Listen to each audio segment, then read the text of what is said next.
Subscribe to my YouTube channel, share it with your friends, and comment your thoughts. The call that changed everything. She stood in the rain, clutching the baby monitor when the call came in. From a number she hadn't seen in 7 years. The name flashed like a ghost across her cracked phone screen. Aidan Cross. For a second, her breath caught. She almost dropped the monitor. Her fingers hovered over the decline button, but didn't move. The past rushed up through her spine like ice water, full of things unsaid. She answered. "Hello?" Her voice was low, instinctive, and cautious. There was a pause. "Hi. I need someone immediately," the voice on the other end said, urgent but polite. "I'm sorry, this is probably the wrong number, but my babysitter just cancelled last second. Can you help?" She didn't speak. He kept going. "I'm Aidan, single dad, CEO of CrossTech. My son, he's 3. Just got home from preschool. I don't usually do this, but I saw this number in my emergency contact list from years ago and—" He hesitated. "Are you still in town?" "Still in town." Her mind reeled. 7 years. 7 years since she had left, vanishing like a whisper, without explanation. And now, a wrong number had brought him back into her life. She didn't say yes, she didn't say no. Instead, she whispered, "Send me the address." 30 minutes later, soaked in rain, heart thudding inside her chest, she stood at the gate of a mansion she didn't recognize. Steel and glass, sleek and modern. Guard dogs barked from somewhere distant. The door opened before she knocked. Aidan stood there, older, sharper, sadder. He froze. Wait, do I know you?" She stepped into the light. The hoodie couldn't hide the past. His voice caught in his throat. "Emily?" Silence fell between them, like a dropped glass. Aidan's world tilted. The woman who had once disappeared without a word, the mother of the child he thought was gone, was now standing on his doorstep. He staggered back. Why are you—" "I didn't mean for it to be you," she said quickly. "I didn't know whose number I was answering. I thought you—" She cut herself off. "You called me." He blinked. "I was calling someone else," he muttered. "An emergency. Number saved in my phone. From years ago. It must have transferred from my old backup. I didn't even know it was yours." They both stood still. The storm behind her raged. From somewhere inside, a small voice called out, "Daddy!" He turned. "I'll be right back." Buddy," then to Emily, "come in, please." Inside the home, warmth hugged her skin. Toys were scattered across the polished wood floor. A blue sippy cup sat half full on the kitchen counter. Family photos lined the hallway, all of them missing her. The little boy peeked out from behind the couch, blonde hair, grey eyes. Her breath caught. It was like staring into a mirror. She dropped to her knees. He watched her, silent, curious. Aidan walked over, scooping the child up. "This is Liam," he said, "my son." Emily's throat went dry. "My son. He's beautiful," she whispered. Liam looked at her with innocent wonder. "You're not Miss Kathy," he said. "No, sweetheart," she said softly. "I'm a friend." Aidan waited until Liam was in the other room, distracted with puzzles and cartoons, before speaking again. His eyes were dark with questions. "You vanished," he said. "No message, no call. You were pregnant and then gone. I spent years searching, hiring private investigators, going crazy wondering if you were alive, if the baby was." "Why?" Her hands trembled. "I wanted to tell you," she whispered, "but something happened, something I couldn't explain. I thought I was doing the right thing." "The right thing? You took my son. You took you. You disappeared like—" "None of it mattered." Her voice cracked. "It mattered. More than you know." Aidan stared at her, fists clenched. "He thinks his mother died giving birth to him. That's what I told him when I couldn't find you." Emily turned away, tears forming. "I'm sorry," she said. "That's not enough." "I know." The silence was brutal. He walked toward the window, rubbing the back of his neck. "So why are you here now?" She looked up. "I don't know. Maybe it was fate. Maybe I just wasn't supposed to disappear forever. I still don't understand how you even got the call." She pulled out her phone. "Same number I've always had. I kept it, just in case you ever called." He exhaled sharply, almost in disbelief. She added, "And I've been back in town a few months now." His jaw tensed. "Watching us? No, I never came near. I didn't know how to face what I'd done. And now I saw his face. Liam. And I can't pretend he doesn't exist anymore." Suddenly a loud crash echoed from the hallway. Both of them jumped. They ran to find Liam had knocked over a glass vase, but he was okay, just startled. Emily rushed forward instinctively, kneeling beside him. "Are you okay, sweetheart?" He nodded, blinking up at her. Aidan watched as Emily scooped up the pieces, calming Liam down with a gentle hum, a tune Aidan hadn't heard in years. The same lullaby Emily used to sing to him when nights got rough. His heart twisted. She still remembered. Later, after Liam had fallen asleep, wrapped in blankets and dreams, Aidan poured 2 cups of tea and sat across from Emily in the kitchen. His voice was softer now. "You were always the only person who ever made sense to me. And yet, I made the least sense in the end." He looked at her long and hard. "Tell me everything." Emily nodded, her fingers curled around the mug, her eyes glistened.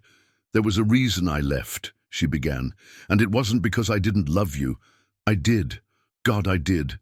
Then, why?" She opened her mouth to speak, and the lights flickered, then went out. Darkness swallowed the house. They both froze. "What the hell?" Aidan said, standing.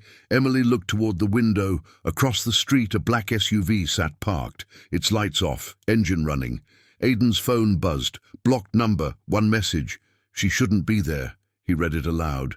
Emily went pale. "Oh, God," she whispered. "They found me. The shadows." She thought she escaped. Aidan stared at the message. "She shouldn't be there." 5 words. Cold. Threatening. Final. The air thickened. Emily's face had drained of all color. She took a step back from the window, trembling as if her bones remembered a danger Aidan had never known.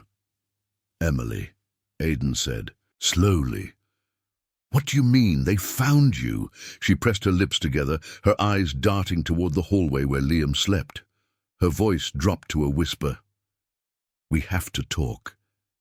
Now. Somewhere he can't hear us." They moved to the basement. Aidan flicked the lights on, soft, warm, but enough to show his face was pale and drawn. "Talk."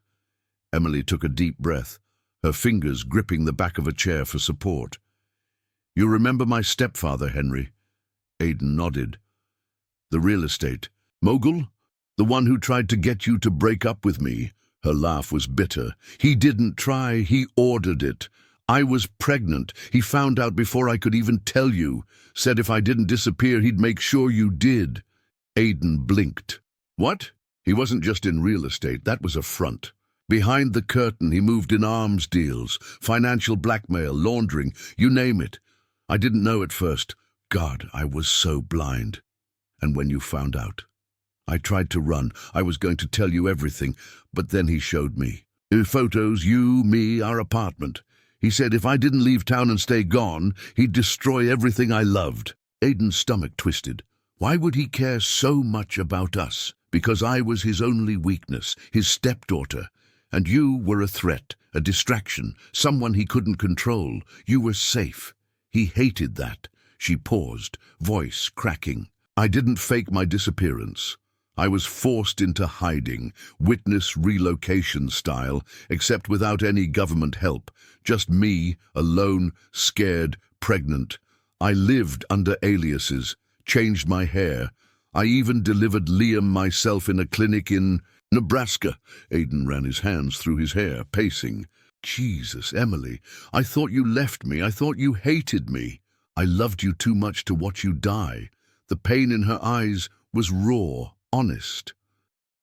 Aidan staggered backward slightly, like he'd just been struck by the weight of years of misunderstanding. And, "Now," he said, "why are they after you now, after all this time?" Emily looked at her phone. "Because Henry's dying, and men like him don't die quietly." Upstairs, Liam turned in his sleep. The wind howled against the windows, like something dark circling the house. "Henry's men tracked me last month," Emily continued, her voice quieter now. "They saw me near the old art gallery.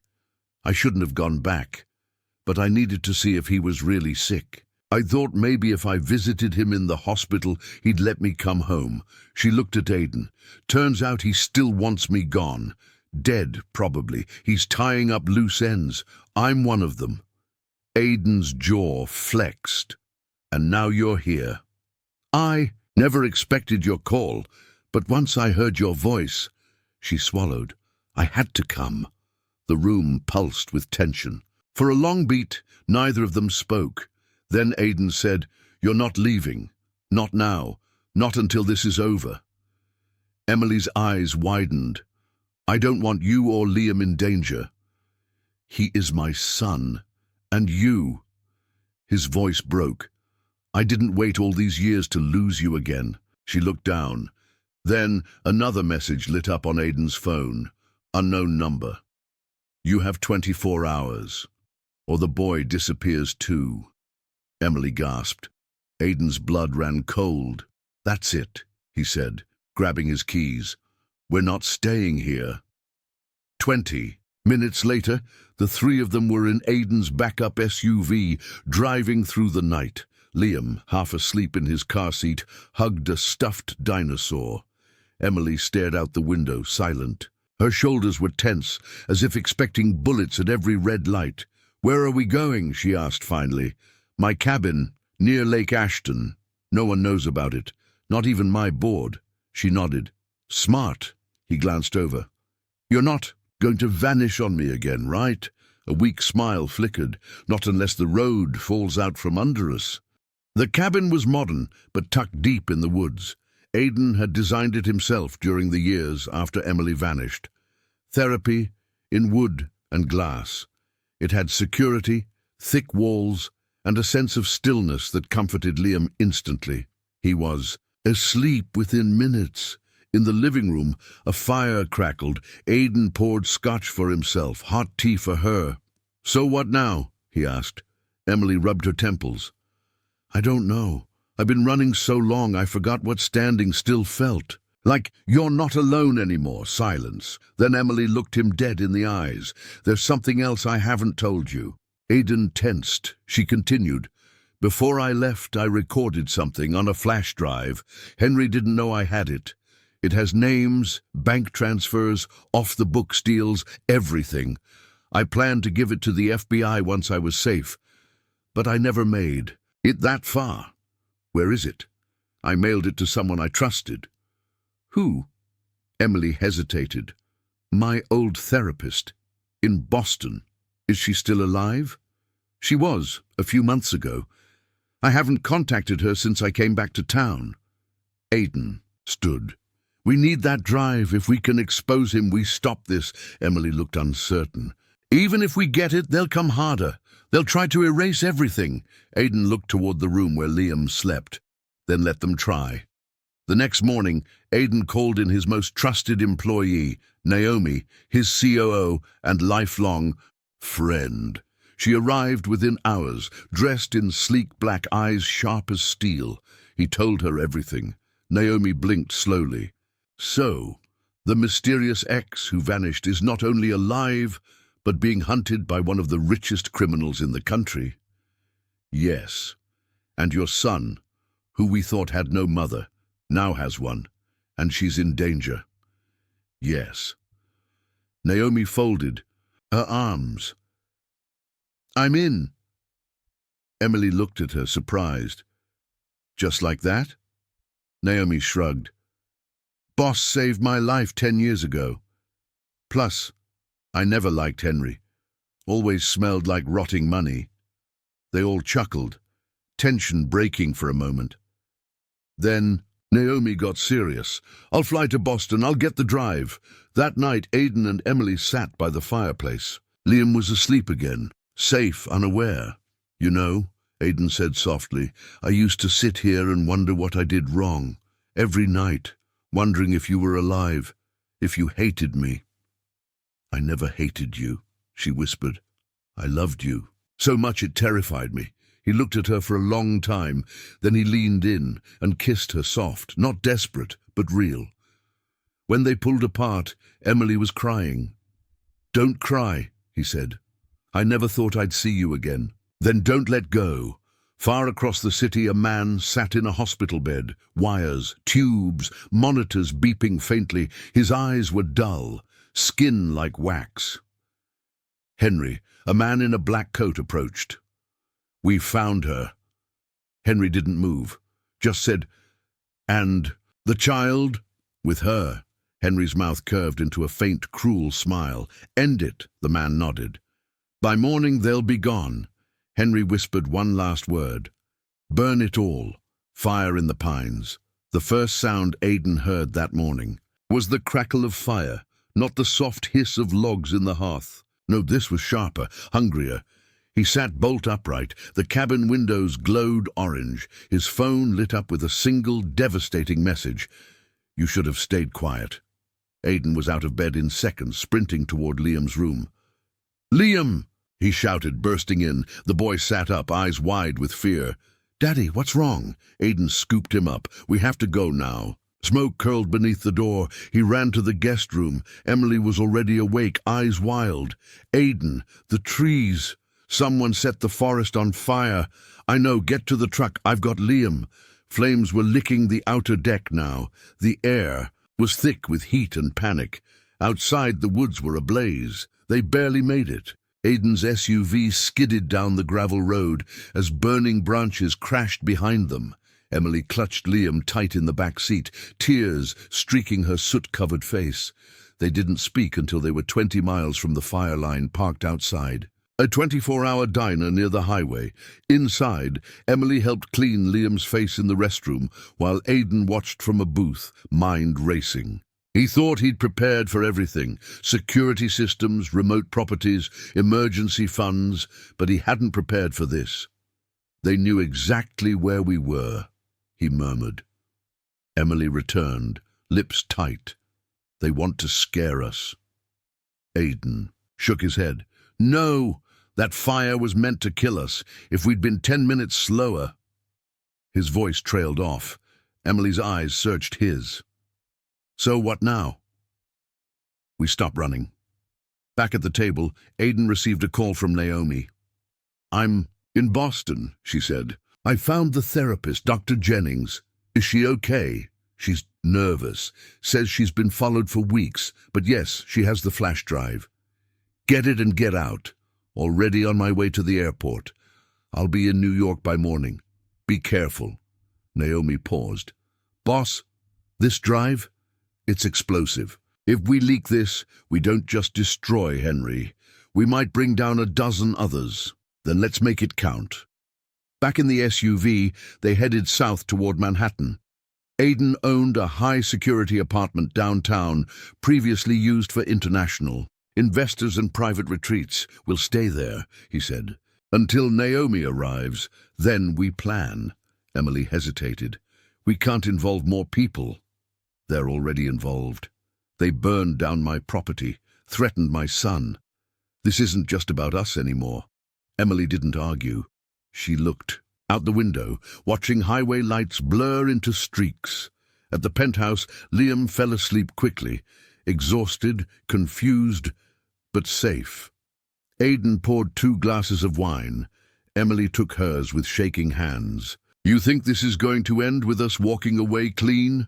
"No," Aidan said, "but it ends with us walking away." They sat in silence for a moment. Then Emily said, "You don't know the worst part." He looked at her. "Tell me." She exhaled. "Before I left, Henry told me something. Said if I ever betrayed him, if I ever ran, he wouldn't just kill me."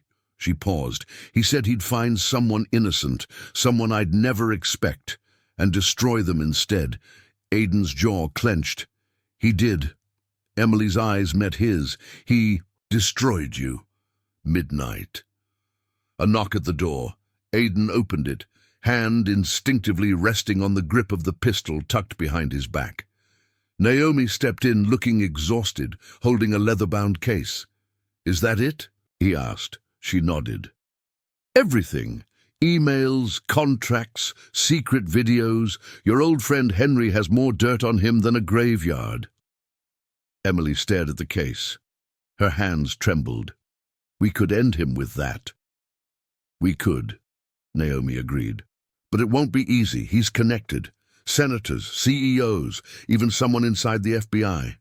Aidan looked at Emily. "You sure about this?" She didn't answer. Instead, she walked to the window, gazing out at the glittering skyline. Then she said, "Let's burn his empire to the ground." The next day, Aidan and Naomi met with a trusted, investigative journalist, an old war reporter named Marcus Dales. Dales reviewed the drive in silence. After an hour, he looked up. "If I run this, I'll be dead by morning." Aidan stared at him. "Then don't run it. Let someone else break it. But make sure it's real and loud." Dales tapped the drive. "This is dynamite." "We'll protect you," Naomi added. He raised an eyebrow. "You can't even protect yourselves." But he took the drive. Later, that night back at the penthouse, Aidan woke to a scream. "Emily!" He ran into her room. She was sitting upright in bed, drenched in sweat. "I saw him," she gasped. "In the fire, watching us." Aidan sat beside her, pulling her close. "It was a nightmare." "No," she whispered. "He's not done." "I won't let anything happen to you." Her hands clutched his shirt. "Promise me something. Anything. If I die, protect Liam, no matter what." He closed his eyes, his voice fierce. "I die first." Hours later, an explosion shattered the night. The entire building shook. Alarms blared. Smoke poured from the hallway. "Get out!" Aidan shouted, grabbing Liam from his bed. Naomi kicked open the stairwell door, guiding them down 40 flights in pitch black. In the chaos, Emily screamed, "He's here!" A man in black emerged from the smoke, aiming a gun at her head. Aidan turned. 2 shots rang out. The man dropped. Naomi stood behind him, weapon drawn, calm as ice. "Keep moving." On the street, fire trucks roared. Police swarmed. The penthouse was gone. Aidan clutched Liam, eyes searching the skyline. "I'm done playing defense," he said. Emily stared at the flaming building. "He'll never stop." Naomi pulled out her phone. "Then we take the war to him." "How?" Aidan asked. Naomi showed him the screen, an encrypted message from a contact in Monaco. "He's retreating to his offshore compound. End of the week. If we want a shot, that's where we hit." Aidan looked at Emily. She nodded. "Let's finish this." The island has eyes. The private jet cut through the midnight clouds like a blade. Aidan stared through the small window, fingers drumming, restlessly on his knee. Emily sat across from him, unusually quiet, her hand clutching the edge of her seat every time turbulence hit. Liam was safe, left in Naomi's care under heavy security in Switzerland. They had made the hardest decision of all, to leave him behind, just in case they didn't come back. "Are you sure he'll be okay?" Emily finally whispered. Aidan turned, jaw tight. "Naomi's more than capable. Liam's safer with her than with us right now." She nodded, but her eyes stayed glassy, distant. Then, "You remember what you told me in the car the day we first met?" He blinked. "I said a lot of things. You told me I seemed familiar, that I looked like someone from a long time ago." Aidan paused. "Yeah." Emily looked straight into his eyes. "I was. Years ago, Boston, a winter's night. Aidan had pulled over at a gas station, rain pounding the windshield. Inside the store, he saw a young woman, bruised face, bleeding lip, clutching a grocery bag and looking over her shoulder. Their eyes met. Then she ran. He never forgot her. "I was trying to disappear," Emily said now, in the jet's dim cabin. "Back then, I had just escaped Henry. I didn't even know my real name anymore, but you saw me." Aidan stared at her, stunned. "You knew who I was that day." "I wasn't sure. But when I saw Liam, saw your eyes, I knew you were the man from the gas station. The man who looked at me like I mattered." He leaned forward, voice low. "Why didn't you tell me?" "Because I didn't think I deserved to be found. The island compound off the coast of Monaco was no secret, at least not to those who mattered. It was guarded like a military base, armed men, watchtowers, thermal cameras. Henry owned it under a shell company, far from US jurisdiction, but Aidan had been preparing for years. They had an inside man. Luca, a former mercenary turned whistleblower, was waiting in a motorboat near the reef. "You've got 25 minutes. Before patrols rotate," he said. "Get in, get out, but if you're caught, I never saw you." Aidan nodded. "We won't get caught." Emily adjusted her wetsuit, zipping up to her neck. "You ever done something like this before?" Luca asked her. She met his gaze. "I was married to a monster for 7 years. You think I didn't learn how to sneak around?" Luca smirked. "Fair enough." They swam to shore in silence. Emily's breath was steady, focused. Her eyes scanned the cliff path that led to the main villa. It was like returning to a dream, one she thought she'd buried. The place hadn't changed. Same white walls, same cameras in the trees, same marble stairs where she'd once bled. They climbed the side wall and slipped through the north entrance. Thanks to the codes Naomi had secured, Aidan pulled out a flash drive. "The server room's in the east wing," he said. "You go for the desk, files, documents, anything physical." She hesitated. "What?" he asked. Emily touched the thin scar behind her ear. "That's where he kept the tapes." His stomach turned. "You sure you want to see them?" "No," she whispered, "but I need to." 20 minutes later, the flash drive was full. Hard copies were stuffed into Emily's waterproof bag. They were almost out when they heard voices echoing through the hallway. Aidan ducked behind a pillar. Emily flattened against the shadows. 2 guards, then 3, then 4. One of them paused, turned, and walked right toward Emily. She held her breath. The man passed her by, only inches away, then stopped. He squinted, turned. Suddenly he froze. "Emily?" Her heart slammed into her ribs. "Alejandro?" she said, stunned. He was one of the oldest guards, a man who had once turned a blind eye while she snuck food to other prisoners. "You're supposed to be dead," he whispered. She moved fast before he could shout. One hard elbow to his neck, and he dropped to the floor. Aidan stared at her. She shrugged. He was nicer than the others. They made it back to the motorboat with seconds to spare. Behind them, the alarms began to wail. Lights exploded across the compound. They were almost free. Almost. Then a single shot rang out from the cliffs. Emily gasped, her shoulder jerking back, blood spilling from the wetsuit. Aidan caught her just before she fell into the sea. "Hold on, don't close your eyes. Don't, Emily, stay with me." She smiled weakly. "You're not getting rid of me that easy." Back in Switzerland, Naomi waited outside the clinic, pacing. When she saw Aidan carrying Emily, bloodied but breathing, she nearly collapsed with relief. "She'll be okay," the doctor said. "The bullet missed every major artery. She's lucky." Aidan didn't leave her side all night, not once. The next morning, news broke across every major outlet. A headline splashed across the world. Global CEO exposed. Henry Keane accused of human trafficking, bribery, and more. Photos, documents, leaked videos. The flash drive had done its job. Governments launched investigations. Henry's assets froze. He vanished. But Aidan knew. He wasn't dead. Not yet. Emily sat in bed, sipping tea, her shoulder bandaged. "I don't feel safe." "You're not," Aidan said quietly. "He'll come for you." She looked down. "Then maybe we go back to hiding." "No," he said, firmly. "We finish this." Emily studied him. "You mean find him? Find him, end him." She nodded, then paused. "There's something else, something I didn't tell you." Aidan frowned. Now's a good time. Emily reached into her coat and pulled out a folded envelope. I took this from his desk. It had my name on it. He opened it. Inside was a single photo, a newborn. On the back, October 16th, alive. Your move, Emily? Aidan froze. Is this my daughter? She whispered, tears slipping down her cheeks.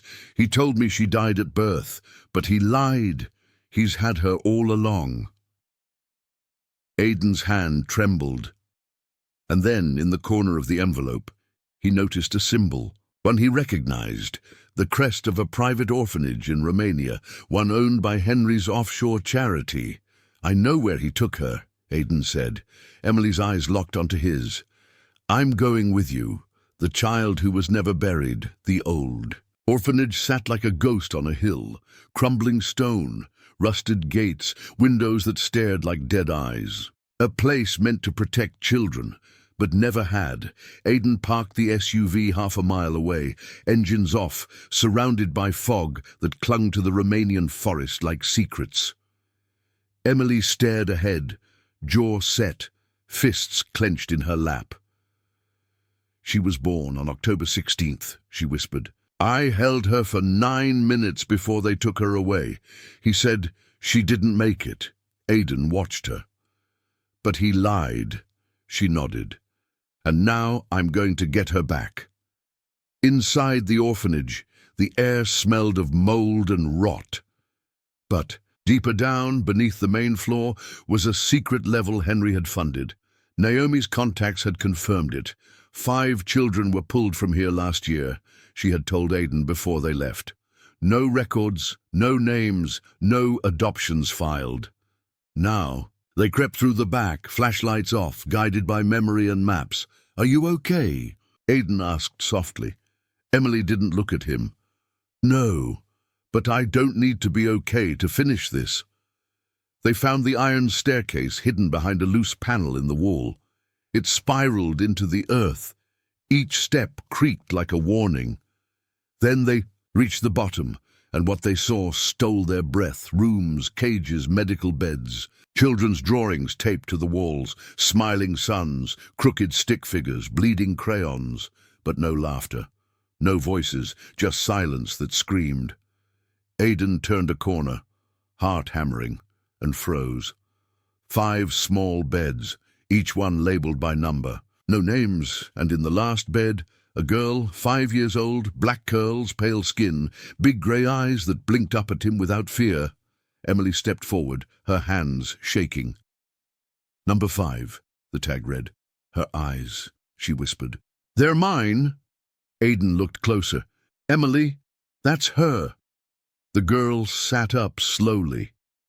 Didn't cry, didn't run.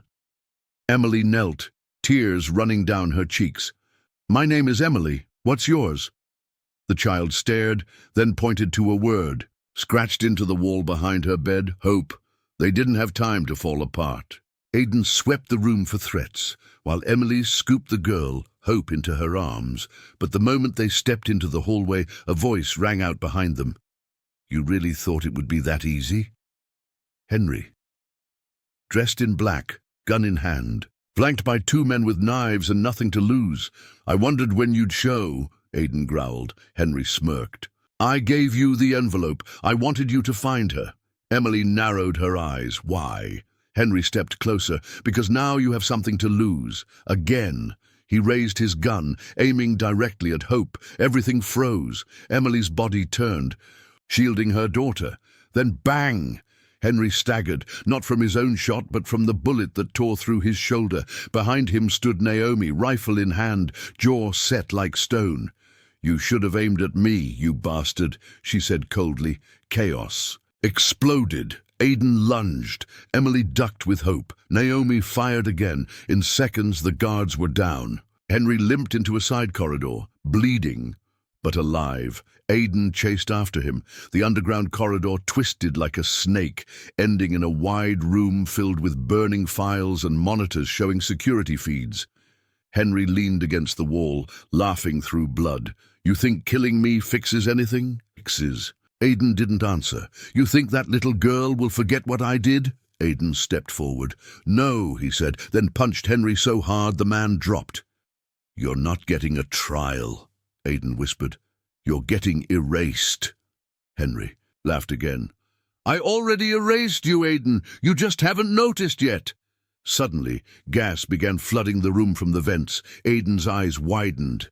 A dead man's switch. A suicide plan, but Henry wasn't reaching for a trigger. He was reaching into his jacket. Aidan saw the glint. Another gun. He dove. 2 shots fired. One struck Henry in the chest. The other hit Aidan in the ribs. Everything spun. Emily screamed. His name as he staggered out of the corridor. Naomi caught him before he fell. We have to go, she said. The gas is spreading. Emily clutched Hope tighter. Is he... Naomi nodded. He's gone. Emily didn't cry. She just whispered, then it's over. Hours later, Aidan awoke in a clean hospital room in Geneva.